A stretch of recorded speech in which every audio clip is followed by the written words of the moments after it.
হরে কৃষ্ণ। দেখো দিদি ভাইয়ের আমি অর্চনা, আমাদের শাশুড়ি বৌমা রান্নাঘরে। আমি দেখো আজকে চিংড়ি মাছ নিয়ে নিয়েছি। চিংড়ি মাছটা বেসন দিয়ে ভাজবো, তোমাদেরকে দেখাবো। দেখো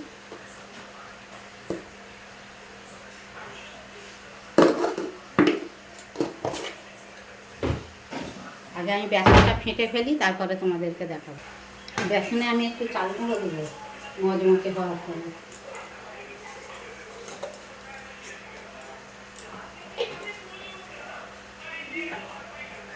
দেখো একটু হলুদ, একটু লঙ্কা গুঁড়ো, লাল লঙ্কার গুঁড়ো আর একটু নুন রেখে দিয়ে দেব।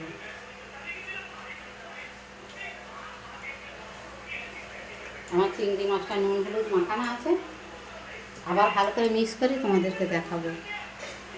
দেখো দিদি ভাইরা, আমি তেল বসিয়ে দিয়েছি, তেলটা গরম হয়ে গেছে। দেখো বেসনটা আমি ফেটে নিয়েছি। এবারে চিংড়ি মাছটাকে ডুবিয়ে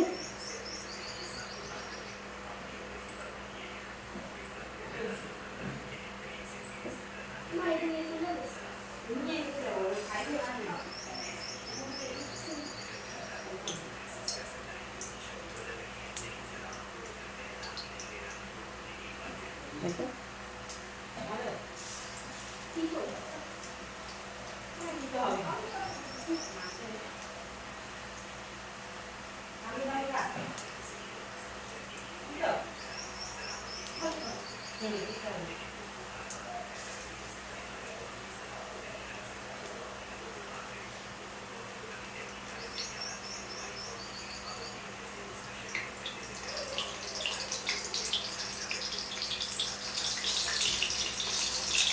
এবার ভাজা হোক, ভাজা হলে তোমাদেরকে দেখাবো।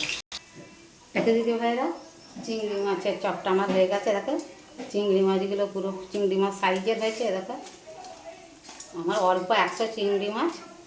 যদি আমি চিংড়ি মাছের নাতিদের ধুলো বাদ করে চিংড়ি মাছের চপ দিলে একে দিয়েই ভাত খেয়ে নেবে।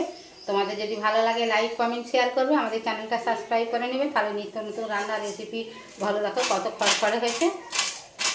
ভাত দিয়ে ডাল দিয়ে মাখিয়ে এইটা চপটা দিয়ে, চিংড়ি মাছের চপটা দিয়ে খেয়ে নেবে। তোমরা কমেন্ট করে জানাবে আমার এই চিংড়ি মাছের চপটা কেমন হয়েছে, তাহলে ধন্যবাদ জানাতে সুবিধা হবে। তোমরা কে কোথা দিয়ে আমাদের ভিডিওটা দেখছো কমেন্টে লিখবে, তাহলে আমরা ধন্যবাদ জানাবো। তোমরা যে যে আমাকে কমেন্ট করছো তোমাদেরকে অনেক অনেক ধন্যবাদ। তোমরা সবাই ভালো থাকো, সুস্থ থাকো। হরে কৃষ্ণ, রাধে রাধে।